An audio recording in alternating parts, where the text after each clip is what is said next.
अस्सलाम वालेकुम dear students. आज हम केमिकल बॉन्डिंग के लिए एक और टूल को डिस्कस करेंगे जिसका नाम है इलेक्ट्रॉन गेन एंथैल्पी और आयोनाइजेशन गेन एंथैल्पी, या कभी कभार कुछ बुक्स में इसको इलेक्ट्रॉन एफिनिटी भी लिखते हैं।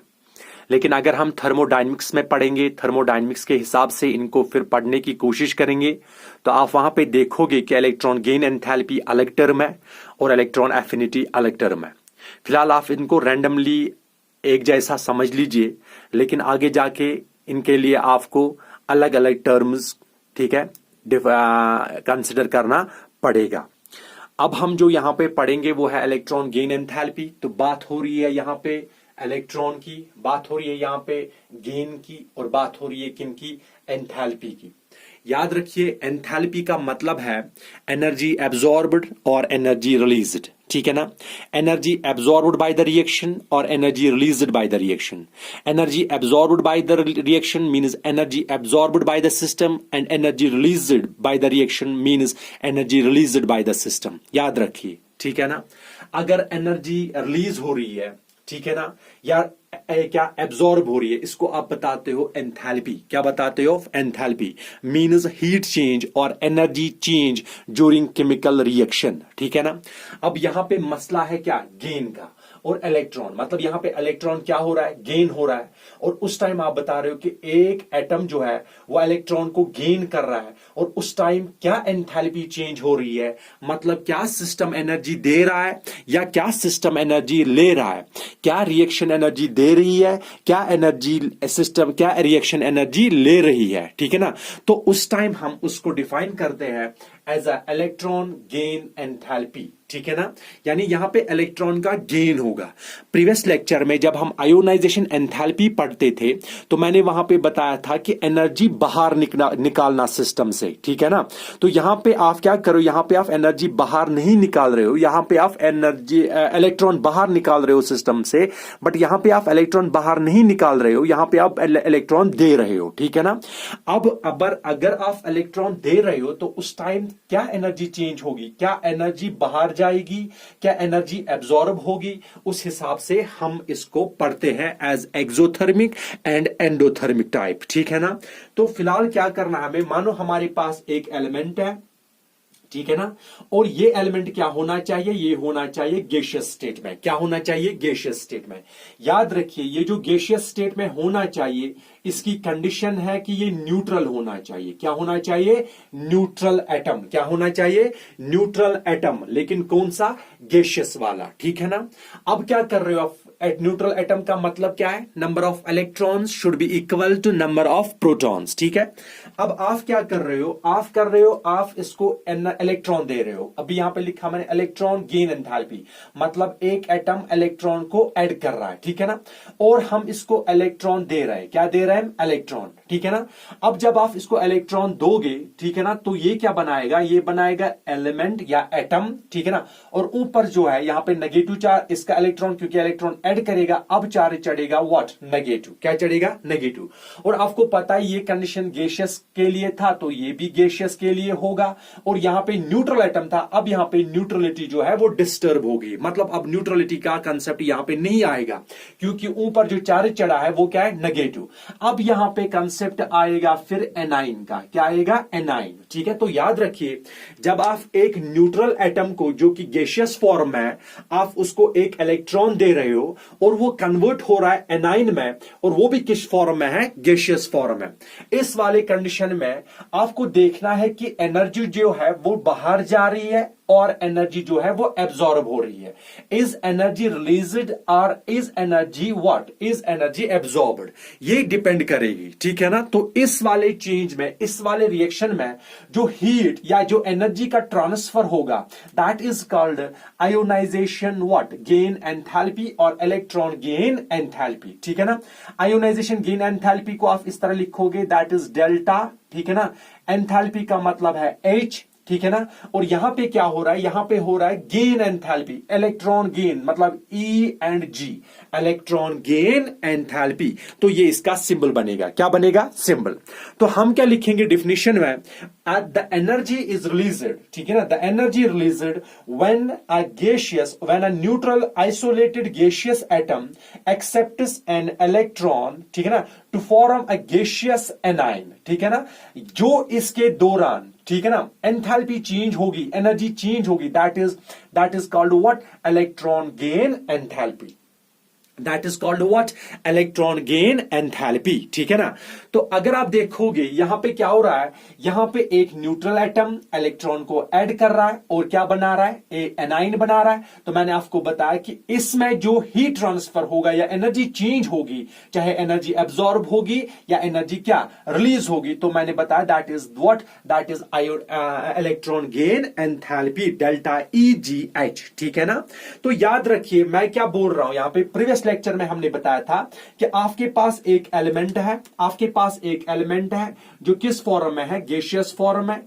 इसमें से आप इलेक्ट्रॉन निकाल रहे हो, क्या निकाल रहे हो, इलेक्ट्रॉन। मतलब मैं इससे इलेक्ट्रॉन निकाल रहा हूं तो बचेगा वहां पे हमें E पॉजिटिव, जो कि किस फॉर्म में होगा, गैसियस फॉर्म में, और इलेक्ट्रॉन जो है वो बाहर जाएगा। मतलब when amount of energy required to remove the valence electron from a gaseous atom so that it is converted into gaseous, यहां पे एनाइन था तो यहां पे क्या होगा फिर, कैटाइन, ठीक है ना। तो कैटाइन में कन्वर्ट होगा। तो इसमें मैंने आपको बताया था that is called ionisation energy, that is called what, ionisation energy और आयोनाइजेशन एंथैल्पी। तो इसको आप उस टाइम मैंने आपको बताया, इसको लिखिए आप डेल्टा H और नीचे लिखिए आप I, ठीक है ना, आयोनाइजेशन एंथैल्पी। ये प्रीवियस लेक्चर में हमने बताया था। लेकिन अगर आप देखोगे ये तो इसका रिवर्स हो रहा है, ठीक है ना। रिवर्स क्या हो रहा है, यहां पे क्या हो रहा था, यहां पे गैसियस एटम इलेक्ट्रॉन को बाहर निकाल रहे थे हम इससे, उसमें कितनी एनर्जी लगती है, मतलब हमें सिस्टम को एनर्जी देनी पड़ती थी। जब हम एनर्जी दे रहे थे सिस्टम को तो याद रखिएगा वहां पे डेल्टा H जो था वो क्या था, वो सिस्टम को हमें देना पड़ रहा था, मतलब सिस्टम एनर्जी एब्जॉर्ब कर रहा था। तो वो डेल्टा H जो है वो क्या आ रहा था हमें, पॉजिटिव, क्या आ रहा था, पॉजिटिव। और आपको याद होना चाहिए अगर सिस्टम एनर्जी एब्जॉर्ब करे तो वो रिएक्शंस जो होते हैं वो होते हैं endothermic reactions, and those reactions are what, endothermic reaction. Endothermic reactions are those where the energy is absorbed, means delta H is positive, ठीक है ना। तो उस टाइम हम बताते हैं जो रिएक्शन होगी वो कौन सी होगी, एंडोथर्मिक रिएक्शन। और मैंने आपको बताया था आयोनाइजेशन एनर्जी जो है या आयोनाइजेशन एंथैल्पी जो है वो है एंडोथर्मिक रिएक्शन, ठीक है ना। अब यहां पे आप देखिए इस वाले में क्या ये एंडोथर्मिक रिएक्शन होगी, क्या ये एक्सोथर्मिक रिएक्शन होगी, ठीक है ना। तो इसको पढ़ने के लिए हम क्या करेंगे, हम इसको थोड़ा बहुत डिस्कस करेंगे, उसके बाद हम खुद देखेंगे कि क्या ये एक्सोथर्मिक बनेगी, क्या ये एंडोथर्मिक बनेगी। And for ionisation enthalpy delta H हमेशा क्या था, पॉजिटिव। लेकिन यहां पे जो डेल्टा HEG होगा ये वैरी करेगा, पॉजिटिव भी और नेगेटिव भी। अब कैसे, देखिए हमारे पास क्या था, हमारे पास एक न्यूट्रल एटम था, हम क्या कर रहे थे, हम इसको इलेक्ट्रॉन दे रहे थे और इलेक्ट्रॉन देने के बाद क्या कर रहा था, ये एनाइन में कन्वर्ट होता है। और एनाइन कन्वर्ट में जो इस दौरान हीट ट्रांसफर होगा, हीट चेंज होगी या एनर्जी चेंज होगी, that is called electron gain enthalpy. मतलब the change in enthalpy which takes place when a gaseous atom gains an extra electron to form monovalent anion, ठीक है ना, which is also in a gaseous state। मतलब हमारे पास एक atom था जो कि गैसियस फॉर्म में था, हमने इसको इलेक्ट्रॉन दिया और इसने इलेक्ट्रॉन एडप्ट करके एनाइन बना दिया, ठीक है ना। तो इस टाइम जो चेंज हुई एंथैल्पी की, that is called what, electron gain enthalpy. तो एंथैल्पी का मैंने आपको बताया, it simply means energy change takes place during reaction, ठीक है ना।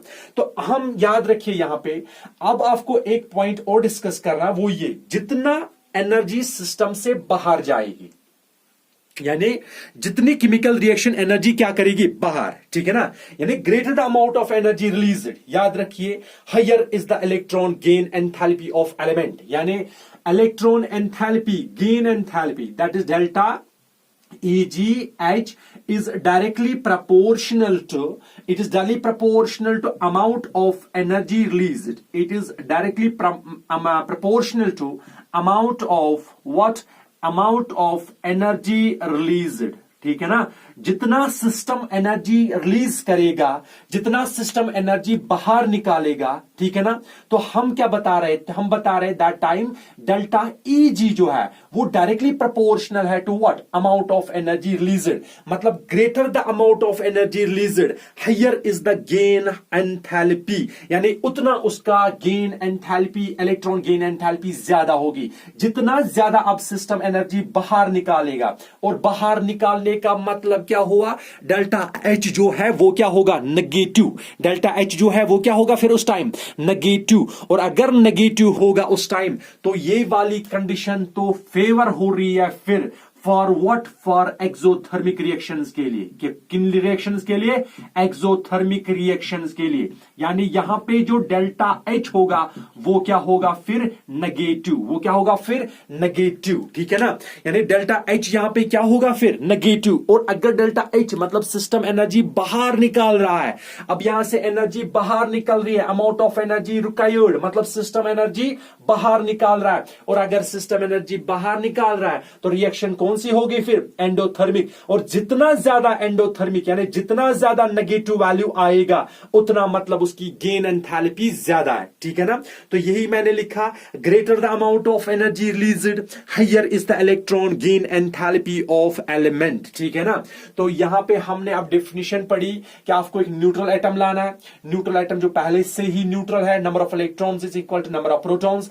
अब हम क्या कर रहे हैं, हम इसको अब इलेक्ट्रॉन दे रहे हैं, क्या दे रहे हैं हम इसको, इलेक्ट्रॉन, और जैसे हम इसको इलेक्ट्रॉन दे रहे हैं ये कन्वर्ट हो रहा है एनाइन में, और इस दौरान इस रिएक्शन में जो चेंज होगी, चाहे रिएक्शन एनर्जी एब्जॉर्ब होगी चाहे एनर्जी क्या रिलीज होगी, तो उस टाइम आप उसको लिखते हो डेल्टा एच ई जी, मतलब इलेक्ट्रॉन गेन एंथैल्पी, ठीक है ना।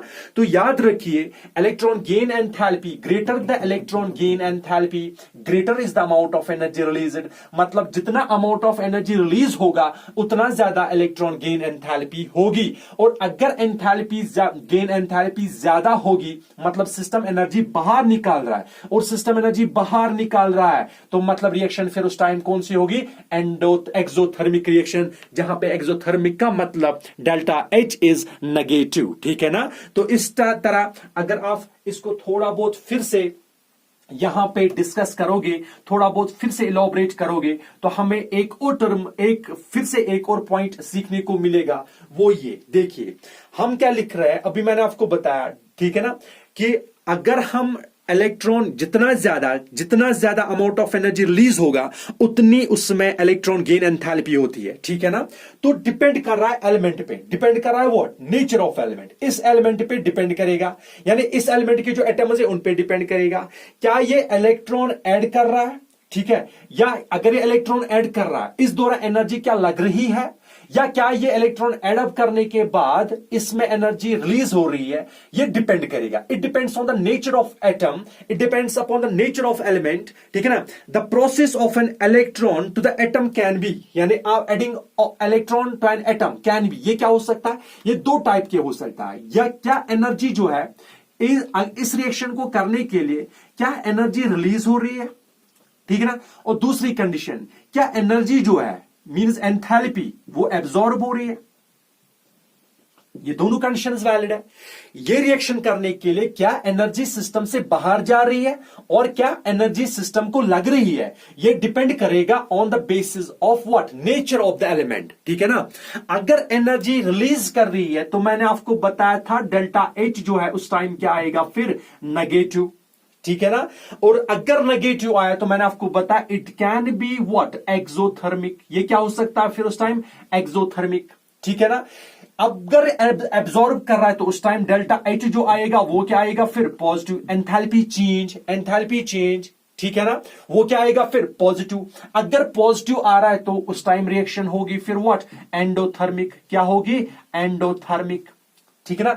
और जो रिएक्शन होती है ना एंडोथर्मिक और एक्सोथर्मिक में, याद रखिए जो ये एक्सोथर्मिक कंडीशंस होती है जिनमें खुद एनर्जी बाहर निकलती है, याद रखिए आप, ये रिएक्शंस खुद ब खुद होते हैं। जनरली ये रिएक्शंस क्या खुद ब खुद होते हैं, इनको करने के लिए हमें कुछ नहीं करना पड़ता है। मींस ये रिएक्शन जो होती है these are spontaneous reaction, these are what, these are spontaneous reaction. Generally exothermic reactions are what? Generally exothermic reactions are spontaneous reactions. और spontaneous reaction का मतलब क्या है? ये खुद ब खुद होती है, तब जाके ये खुद ब खुद होती है क्योंकि उस टाइम सिस्टम एनर्जी रिलीज कर रहा है, और सिस्टम अगर एनर्जी रिलीज कर रहा है तो सिस्टम की स्टेबिलिटी भी इंक्रीज होगी, याद रखिएगा, ठीक है ना।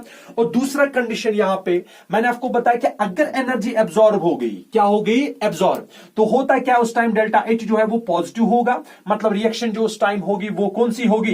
Endothermic reaction. वो कौन सी रिएक्शन होगी? Endothermic reaction. Depending upon the nature of element, the process of adding an electron to the neutral atom, it can be endothermic और it can be what? Exothermic, depending upon whether it energy is released और whether energy is absorbed, ठीक है ना। अब एक और बात याद रखिए, नॉर्मली अगर आप देखोगे जब भी आप एक न्यूट्रल एटम को इलेक्ट्रॉन देते हो, नॉर्मली जब भी आप एक न्यूट्रल एटम को इलेक्ट्रॉन देते हो, याद रखिएगा उस टाइम हमेशा जो है एनर्जी रिलीज होती है। उस टाइम क्या? हमेशा जो है एनर्जी क्या होती है? रिलीज होती है। और अगर एनर्जी उस टाइम रिलीज हुई तो याद रखिएगा उस टाइम जो डेल्टा एच होगा, ठीक है ना, मींस एंथैल्पी चेंज, वो क्या आएगा फिर? नेगेटिव, और अगर नेगेटिव आए तो एक्सोथर्मिक, याद रखिए। और उस टाइम जब सिस्टम एनर्जी रिलीज करेगा, इलेक्ट्रॉन गेन एंथैल्पी में अगर सिस्टम एनर्जी क्या कर रहा है? रिलीज, तो याद रखिएगा उस टाइम जो होगा हमारे पास इलेक्ट्रॉन गेन एंथैल्पी का कंसेप्ट डेल्टा ई जी एच, वो आएगा व्हाट? वो आएगा नेगेटिव। वो क्या आएगा फिर? हमें नेगेटिव साइन, क्या आएगा? नेगेटिव साइन, ठीक है ना। अब आप याद रखिए एग्जाम्पल, मानो आपके पास एक ऑक्सीजन है, ऑक्सीजन एटम है, ठीक है ना, बट ये ऑक्सीजन एटम किस में है? गैसियस में, ठीक है ना। अब आप क्या कर रहे हो? आप इसके सामने इलेक्ट्रॉन ले रहे हो, आपने इसको इलेक्ट्रॉन दिया, जैसे ही आप इसको इलेक्ट्रॉन दोगे ये इलेक्ट्रॉन को जल्दी एड अप कर रहा है, हमें एनर्जी नहीं देनी पड़ती है, और ये क्या बना रहा है? हमें ओ नेगेटिव। क्या बना रहा है? O negative. और ये भी किस फॉर्म है? गैसियस फॉर्म है। ये भी किस फॉर्म में होगा? गैसियस फॉर्म है। याद रखिए when a neutral atom adds electron, ठीक है ना, it forms a gaseous anion. ये क्या बना रहा है अब आप यहां पे? Gaseous anion. इस दौरान क्योंकि एनर्जी निकल रही है, इस दौरान एनर्जी क्या निकल रही है, क्योंकि मैंने आपको बताया ये रिएक्शन जनरली क्या होती है, इसमें से सिस्टम ही एनर्जी रिलीज कर रहा है, और अगर ये रिलीज कर रहा है तो अगर आप देखोगे इसमें डेल्टा, मैंने अभी बताया delta H delta E ji H is generally what? Negative. तो आप अगर देखोगे ना यहां पे भी डेल्टा ई जी जो है वो क्या होगा? नेगेटिव होगा। और याद रखिए वो कितना है? वो है -141 किलो जूल पर मोल। जब ये रिएक्शन होती है, जब हम एक न्यूट्रल ऑक्सीजन एटम को लाते हैं, गैसियस एटम को लाते हैं, और उसके बाद हम उसको इलेक्ट्रॉन देते हैं, और इलेक्ट्रॉन देने के बाद क्या होता है? इलेक्ट्रॉन देने के बाद ये होता है कि ये कन्वर्ट होता है गैसियस एनाइन में, और इस दौरान सिस्टम एनर्जी रिलीज कर रहा है, और एनर्जी रिलीज करने का मतलब कि डेल्टा ई जी जो है वो नेगेटिव आएगा, इसलिए तो मैंने लिखा -141 किलो जूल पर मोल। अब जब भी आप कोई रिएक्शन देखोगे ना जहां पे लिखा होगा delta H is equal to minus value, minus का वैल्यू होगा, और अगर माइनस का वैल्यू हुआ ना इसका मतलब ये हुआ कि जो रिएक्शन है वो कौन सी रिएक्शन है? वो एक्सोथर्मिक रिएक्शन है, और रिएक्शन का मतलब अब ये रिएक्शन स्पॉन्टेनियस होगी। क्या होगी? स्पॉन्टेनियस, ठीक है ना। तो अगर ये रिएक्शन यहां पे आप देखोगे, यहां पे डेल्टा जी एच जी जो है ये हमें किसके बराबर निकला? ये हमें निकला 141 किलो जूल्स पर मोल। तो यहां पे सिस्टम ने एनर्जी बाहर निकाली, सिस्टम ने जो है अपनी एनर्जी कम की, मतलब सिस्टम रिलीजेस एनर्जी। अगर सिस्टम रिलीज एनर्जी कर रहा है तो स्टेबिलिटी भी अपनी इंक्रीज कर रहा है। थर्मोडायनेमिक्स में हम इस पे बहुत अच्छे से डिस्कशन करेंगे। फिलहाल आप याद रखिए जनरली जो है डेल्टा ई जी एच जो है यानी आयोनाइजेशन गेन एंथैल्पी जो है जनरली क्या होता है? जनरली होता है व्हाट? एक्सोथर्मिक। लेकिन कभी कभार एंडोथर्मिक भी होगा। और क्यों होगा? इसके लिए हमें पढ़ने पड़ेंगे successive ionisation gain enthalpies. Last video में हम पढ़े थे सक्सेसिव आयोनाइजेशन एनर्जीज, और हम आज पढ़ेंगे करेंगे what ionise successive ionisation gain enthalpies, ठीक है ना। तो याद रखिएगा एक और पॉइंट मैंने क्या बताया, इलेक्ट्रॉन गेन एंथैल्पी का मतलब होता है कितना एंथैल्पी चेंज होगा जब एक न्यूट्रल एटम, गैसियस एटम एक इलेक्ट्रॉन ऐड अप करके, ठीक है ना, एनाइन बनाएगा। उस टाइम क्या वो न्यूट्रल एटम में ये टेंडेंसी है कि वो इलेक्ट्रॉन लेने के बाद सिस्टम से एनर्जी बाहर निकालेगी, क्या उसको एनर्जी देनी पड़ेगी, इट डिपेंड। इसलिए मैंने आपको बताया वहां पे क्या होता है, एक्सोथर्मिक एंड एंडोथर्मिक टाइप, ठीक है ना। तो एक्चुअली अगर आप देखोगे, याद रखिए हमेशा जो डेल्टा ईजी है मतलब इलेक्ट्रॉन गेन एंथैल्पी है, ये जनरली नेगेटिव होता है, इसलिए हम जनरली इसको नेगेटिव साइन लेके चलते हैं, ठीक है ना। इसके लिए मैंने आपको अभी ऑक्सीजन की एग्जांपल दी। और इसको क्या करते हैं, इसको हम कभी कभार रिलेट करते हैं विद दैट ऑफ व्हाट, हम इसको रिलेट करते हैं with that of what, electron affinity. और इसके साथ हम इसको किसके साथ रिलेट करते हैं, ज्यादातर किसके साथ, इलेक्ट्रॉन एफिनिटी, ठीक है ना। याद रखिए हम इसको रिलेट करते हैं इलेक्ट्रॉन एफिनिटी के साथ, ठीक है ना। और इलेक्ट्रॉन एफिनिटी जो है हम इसको इसी के साथ जनरली कभी कभार मानते हैं कि ये यही टर्म है, लेकिन जब हम इंशाल्लाह और हम थर्मोडायनेमिक्स पढ़ेंगे तो आपको वहां पे पता चलेगा कि ये अलग अलग टर्म्स है। लेकिन इलेक्ट्रॉन एफिनिटी को यहां पे अगर हम डिस्कस करेंगे, इसका मतलब क्या हुआ, एफिनिटी फॉर इलेक्ट्रॉन यानी इलेक्ट्रॉन से लगाव जो अपने और इलेक्ट्रॉन खींचे, ठीक है ना। अब जो अपनी और इलेक्ट्रॉन खींचे मतलब उसको टेंडेंसी है कि वो इलेक्ट्रॉन के तरफ अट्रैक्ट हो रहा है, ठीक है ना, उसको इलेक्ट्रॉन के साथ ज्यादा लगाव है। तो इलेक्ट्रॉन एफिनिटी का मतलब क्या है, affinity for an electron, electron के लिए इसके पास कितनी एफिनिटी होगा, ठीक है ना। इसका मतलब क्या हुआ, अगर हम देखेंगे इलेक्ट्रॉन एफिनिटी का मतलब ये इलेक्ट्रॉन को जल्दी अपनी ओर खींचेगा। अगर इलेक्ट्रॉन को जल्दी ओर खींच रहा है अपनी ओर तो मतलब वहां पे डेल्टा एच क्या आएगा, फिर हमें नेगेटिव, यानी the negative of enthalpy change accompanying the addition of an electron to an isolated gaseous atom is called electron affinity, ठीक है ना। यानी एडिंग ऑफ इलेक्ट्रॉन, ठीक है ना, affinity for an electron too, ठीक है ना, एफिनिटी हो किसकी ओर, इलेक्ट्रॉन की ओर होने का मतलब उस टाइम मैंने आपको बताया कि इसमें डेल्टा एच फिर होगा नेगेटिव। अगर नेगेटिव होता मतलब नेगेटिव एंथैल्पी चेंज होगी फिर यहां पे, तो इसलिए हम लिखेंगे the negative of the enthalpy change, ठीक है ना, विच टेक्स प्लेस या accompanying during the addition of electron, ठीक है ना, during the addition of an electron to an isolated gaseous atom, आप उसको उस टाइम लिखते हो दैट इज इलेक्ट्रॉन एफिनिटी, ठीक है ना। या इलेक्ट्रॉन एफिनिटी जो है ये कभी कभार पॉजिटिव भी होता है और कभी कभार ये नेगेटिव भी होता है, याद रखिए। और अगर ये पॉजिटिव होगा, इफ एनर्जी इज रिलीज्ड, ठीक है ना, it is said to be positive अगर एनर्जी रिलीज हो रही है, ठीक है ना। और if it is said to be negative if energy is supplied to add the extra electron to an isolated gaseous atom, ठीक है। तो इस तरह मैं आपको डिफाइन कर रहा हूं इलेक्ट्रॉन एफिनिटी को, मतलब हमारे पास एक एलिमेंट है दैट इज x, ठीक है ना, हमारे पास एक क्या है, एलिमेंट है दैट इज व्हाट, x, ठीक है ना। मैंने आपको बताया ये पॉजिटिव भी हो सकता है, ये क्या नेगेटिव भी हो सकता है। अगर ये पॉजिटिव हुआ तो मतलब क्या, उस टाइम जो है हमें एनर्जी क्या देनी पड़ेगी या एनर्जी जो है वो रिलीज हो रही है। तो आप देखोगे अगर आप देखोगे इसमें इस रिएक्शन को, ये एटम है, ठीक है ना, और इसको आप इलेक्ट्रॉन दे रहे हो, क्या दे रहे हो आप इसको, इलेक्ट्रॉन। अगर ये इलेक्ट्रॉन जल्दी लेगा, ठीक है ना, मतलब उस टाइम क्या कर रहा है, उस टाइम इसकी एफिनिटी इलेक्ट्रॉन के लिए ज्यादा है, तो मतलब उस टाइम डेल्टा एच क्या आएगा, नेगेटिव। अगर डेल्टा एच अगर हमें इलेक्ट्रॉन एफिनिटी का वैल्यू क्या आया, नेगेटिव, यानी एनर्जी चेंज का वैल्यू क्या आया, नेगेटिव। तो याद रखिए अगर नेगेटिव आया इसका मतलब ये हुआ energy is supplied to add the an extra to the isolated gaseous atom. अगर affinity is said to be positive if energy is released, अगर एनर्जी क्या होगी, रिलीज हुई, ठीक है ना। अगर एनर्जी रिलीज हुई तो यानी यहां पे होगा फिर इलेक्ट्रॉन एफिनिटी का वैल्यू क्या आएगा, पॉजिटिव, ठीक है ना। अगर क्या इलेक्ट्रॉन जो है अगर रिलीज हुई एनर्जी, ठीक है ना, और अगर इलेक्ट्रॉन एफिनिटी जो है, ठीक है ना, अगर नेगेटिव आया तो यहां पे हमें एब्जॉर्ब करनी पड़ेगी, मतलब हमें सप्लाई देनी पड़ेगी, किसकी, सप्लाई एनर्जी की देनी पड़ेगी, तब जाके ये होगा। मतलब अगर आप देखोगे ना यहां पे डेल ई ए ई आ रहा है पॉजिटिव, मतलब एनर्जी क्या हो रही है, रिलीज हो रही है, ठीक है ना, बट उस इलेक्ट्रॉन एंथैल्पी में रिवर्स हो रहा था। इसलिए मैंने आपको बताया था इन दो टर्म्स को हम अलग अलग ही पढ़ते हैं, ठीक है ना, थर्मोडाइनमिक्स के हिसाब से।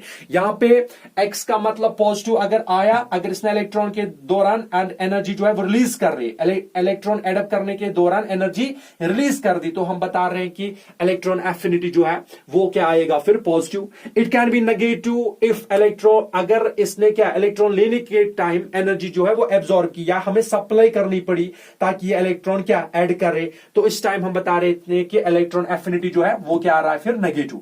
बट इलेक्ट्रॉन गेन एंथैल्पी में रिवर्स हो रहा है, ठीक है ना, अगर सिस्टम एनर्जी निकाल रहा है तब क्या आ रहा था नेगेटिव, अगर एनर्जी सिस्टम क्या अगर दे रहा है, मतलब उसको लग रही है एनर्जी दे हमें यहां बाहर से, तो मतलब पॉजिटिव आ रहा है, बट यहां का साइन उल्टा हो रहा है, ठीक है ना। ये थर्मोडायनेमिक फैक्टर है, इंशाल्लाह हम इस पे डिस्कस करेंगे, ठीक है ना। तो बस आप इतना याद रखिए दैट इलेक्ट्रॉन एफिनिटी, ठीक है ना, समटाइम्स हम इसको रिलेट करते हैं, sometimes we use it as electron gain enthalpy, but on the basis of thermodynamics these two terms और different terms where the science, जहां पे साइन का मसला बहुत इंपॉर्टेंट होता है, ठीक है ना।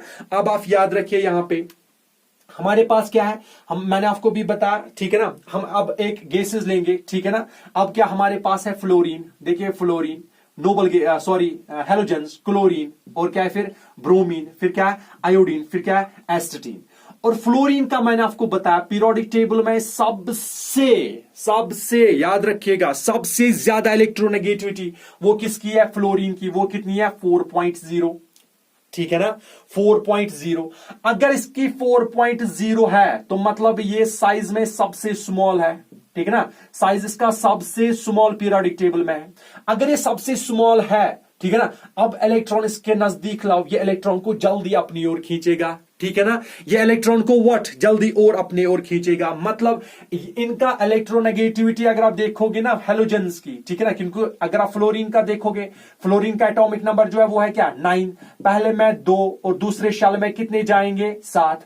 होने ऑक्टेट कंप्लीट करने के लिए इसको 8 इलेक्ट्रॉन होने चाहिए, लेकिन है कितने 7। अगर हम इसको 1 इलेक्ट्रॉन देंगे ये क्या करेगा, ये तो जल्दी इलेक्ट्रॉन लेके, ठीक है ना, F माइनस बनाएगा, ठीक है ना, ये जल्दी बनाएगा, फिर क्या F माइनस, मतलब यहां पे ऑक्टेट फिर कंप्लीट होगा, ये क्या होगा फिर स्टेबल, ठीक है ना।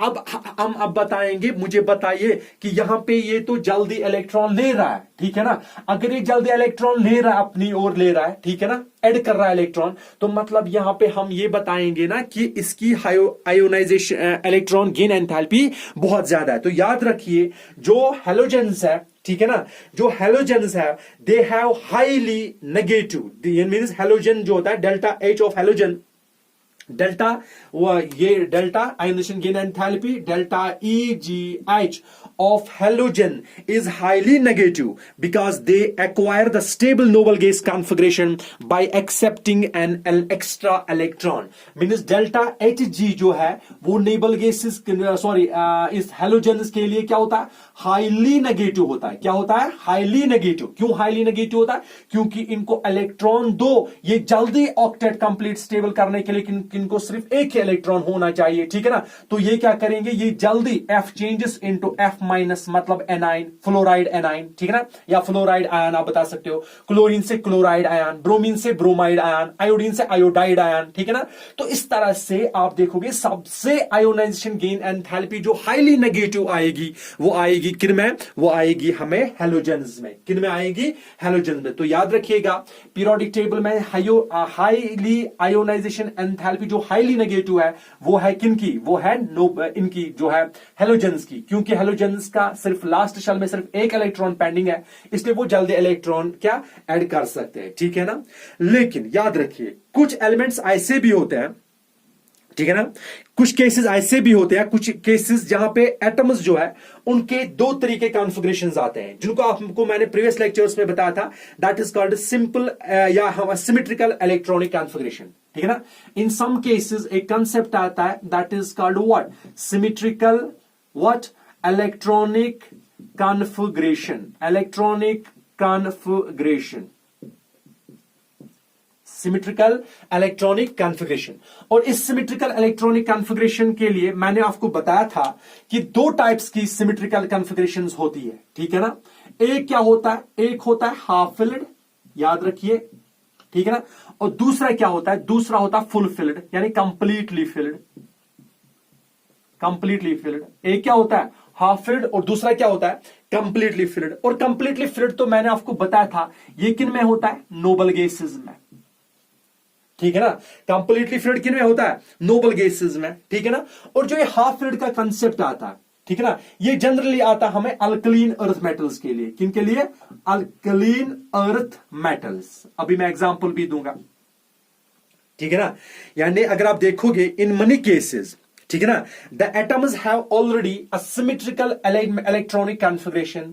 It can be half filled, it can be completely filled. Completely filled in case of noble gases and half filled in case of alkaline earth metals, ठीक है ना। अगर आप इनको अब इलेक्ट्रॉन दोगे, ठीक है, क्योंकि ये तो पहले से ही स्टेबल होंगे, इस तरह की इलेक्ट्रॉनिक कॉन्फ़िगरेशन जिस एलिमेंट या जिस एटम में होगी वो तो पहले से ही स्टेबल होगा। अब आप चाह रहे हो कि आप उसको इलेक्ट्रॉन दो, ठीक है ना, वो जल्दी इलेक्ट्रॉन लेने वाला है नहीं, लेकिन आप उसको इलेक्ट्रॉन देना चाहते हो तो दीजिए ना। तो उसके लिए आपको बाहर से फिर एनर्जी सप्लाई करनी पड़ेगी। मतलब ये जब आप उसको बाहर से एनर्जी सप्लाई करोगे तब जाके जो डेल्टा Eg होगा हमें, मतलब energy change, sorry electron gain enthalpy जो होगी वो नेगेटिव नहीं, वो क्या आएगा फिर पॉजिटिव। वो क्या आएगा फिर पॉजिटिव, याद रखिए, ठीक है ना।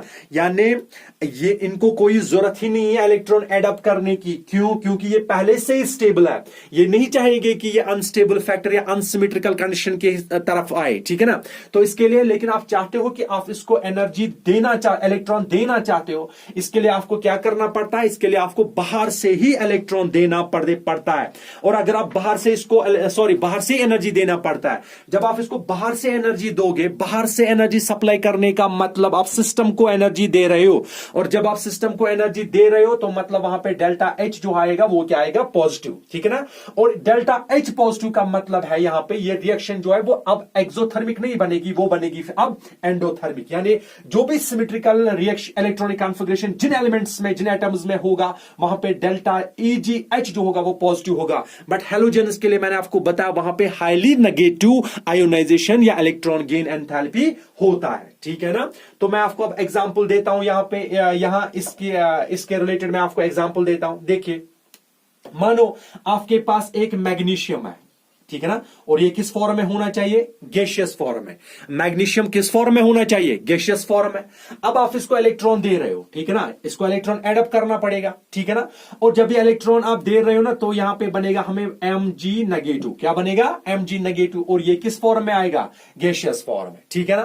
पहले आप इसके इलेक्ट्रॉनिक कॉन्फ़िगरेशन देखिए। एटॉमिक नंबर जो मैग्नीशियम का है वो कितना है, 12 है, ठीक है ना।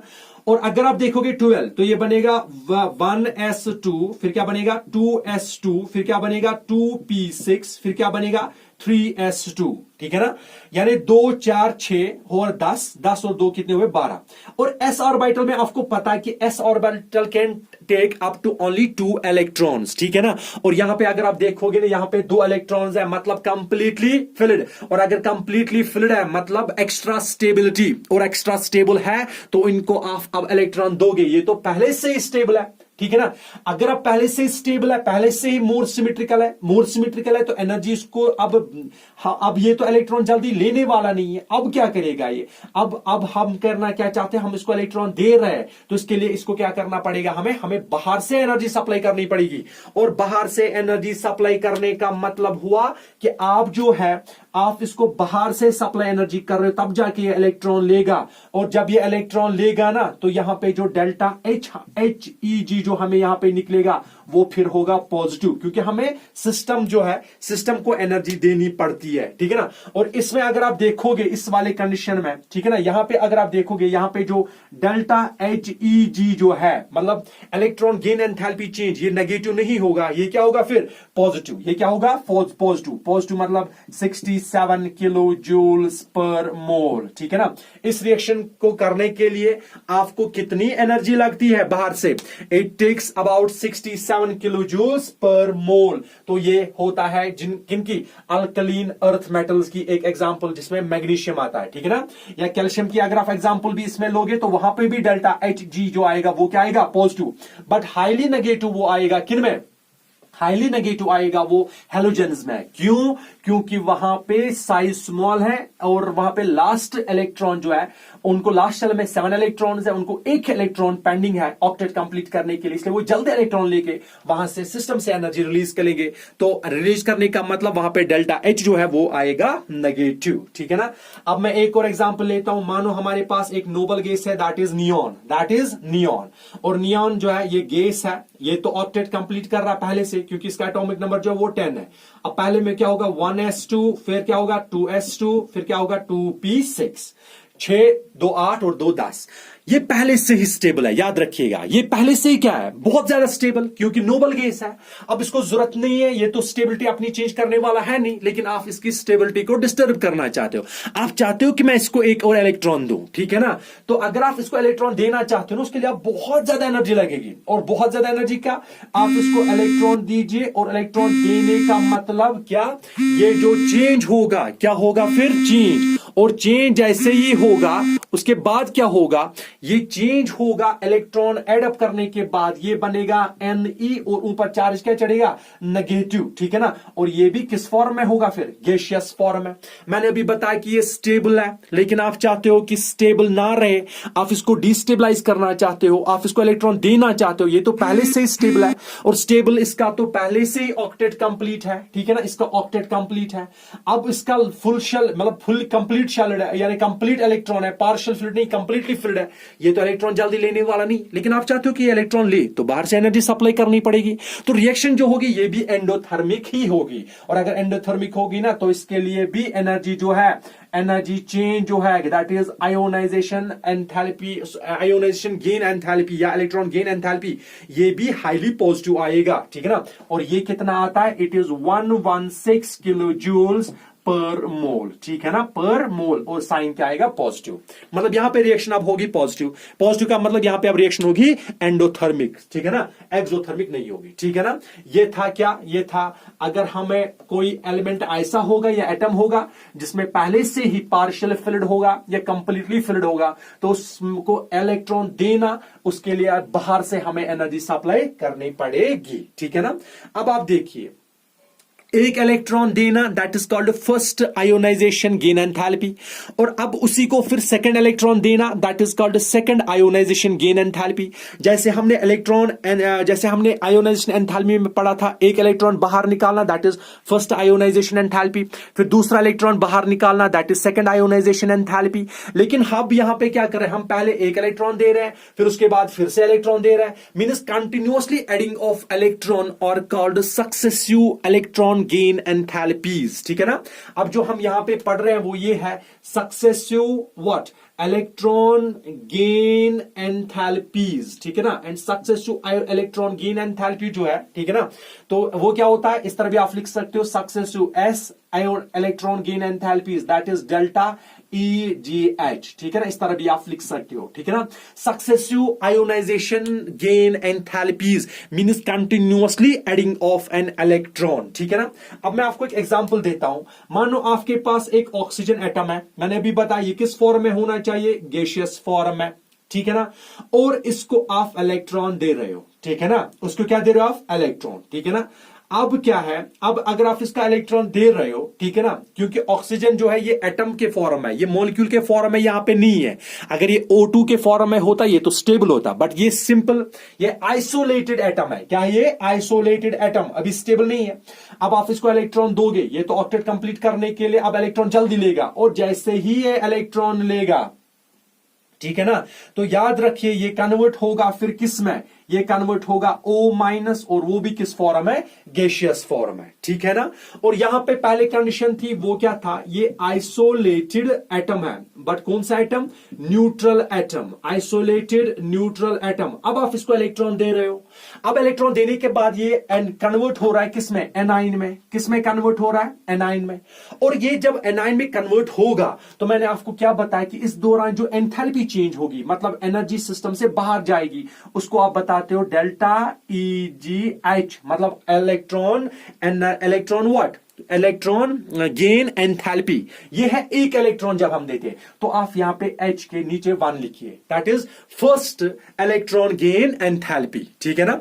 तो याद रखिए ये जो मैंने आपको अभी बताया था, इसका वैल्यू जो है वो नेगेटिव आ रहा है, that is 141 kilo joules per mole, kilo joules what पर मोल, किलो जूल्स पर मोल, ठीक है ना।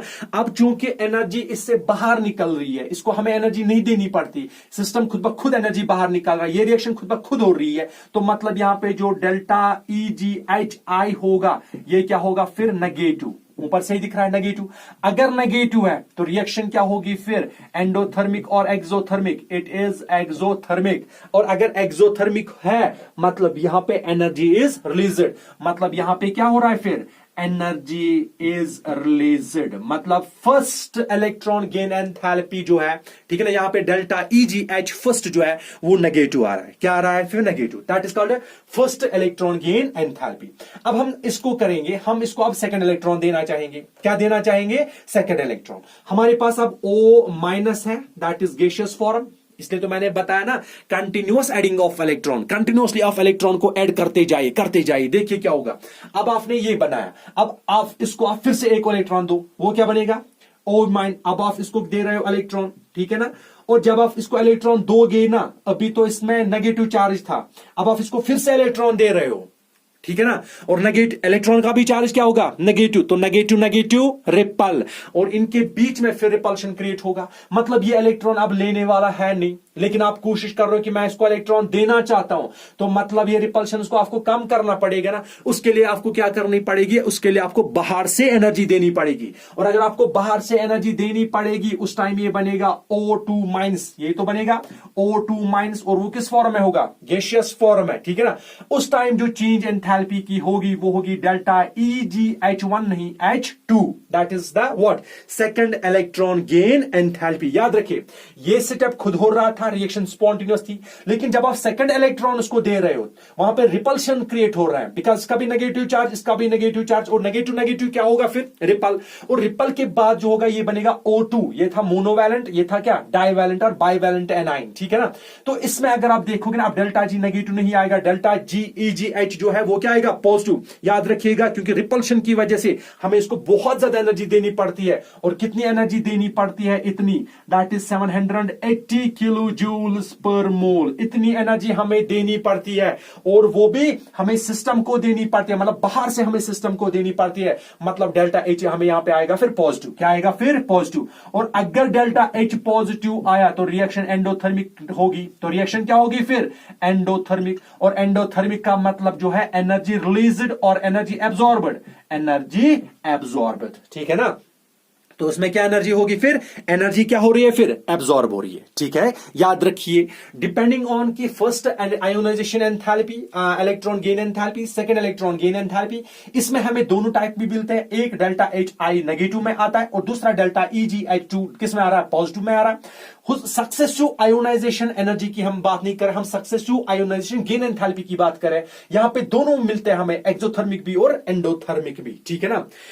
एडिंग ऑफ फर्स्ट इलेक्ट्रॉन, जब आप इस O को फर्स्ट इलेक्ट्रॉन दे रहे हो, ठीक है ना, एडिंग ऑफ फर्स्ट इलेक्ट्रॉन, जब आप इलेक्ट्रॉन को क्या दे रहे हो पहला इलेक्ट्रॉन दे रहे हो सिस्टम को, याद रखिए व्हेन यू आर अप्लाइंग या you are adding first electron to the isolated neutral atom, ठीक है ना, तो रिएक्शन जो है यहां पे क्या हो रहा था, रिएक्शन जो है एक्सोथर्मिक थी ना, एक्सोथर्मिक रिएक्शन थी, ठीक है, नहीं एनर्जी सिस्टम से बाहर निकल रही है, इस प्रोसेस को आप लिखोगे एक्सो, ठीक है ना, क्या लिखोगे आप exoergic process, what is this called exoergic process, exoergic process meaning adding of first electron, adding of first electron is called exoergic process. Adding of first electron to the neutral gaseous atom is called exoergic process. And adding of second electron, ठीक है ना, और reaction जो बनती है हमें वो क्या है एंडोथर्मिक रिएक्शन, तो याद रखिए it is endoergic process, it is what endoergic process और एंडोअर्जिक प्रोसेस, ठीक है ना, endoergic process, when endoergic process meaning what, ठीक है ना। एंडोअर्जिक प्रोसेस का मतलब when addition of first electron to the neutral atom is called exoergic process and while that of second electron is called endoergic process depending upon whether the reaction is exothermic और endothermic. और second electron देना जो आप दे रहे हो that is endoergic process, अगर आप first electron दे रहे हो दैट इज एक्सोअर्जिक प्रोसेस, ये याद रखिएगा, ठीक है ना। तो इसके बाद हम अब कुछ थोड़ा फैक्टर्स वो हमने फर्स्ट इस आयोनाइजेशन एंथैल्पी में डिस्कस किया है, तो यहां पे मैं उतना ज्यादा डिस्कस नहीं करूंगा क्योंकि अब ये बहुत ज्यादा टाइम खाएगा, इस पे भी मुझे फिर 4-5 वीडियोस बनाने पड़ेंगे क्योंकि टाइम यहां पे कम है। तो इंशाल्लाह रहमान आपसे कभी एंट्रेंस में मुलाकात होगी तो आपको वहां पे हम ब्रॉडली वो पढ़ाएंगे। फिलहाल आप याद रखिए वो ये कि फैक्टर्स क्या है, ठीक है ना। Factors on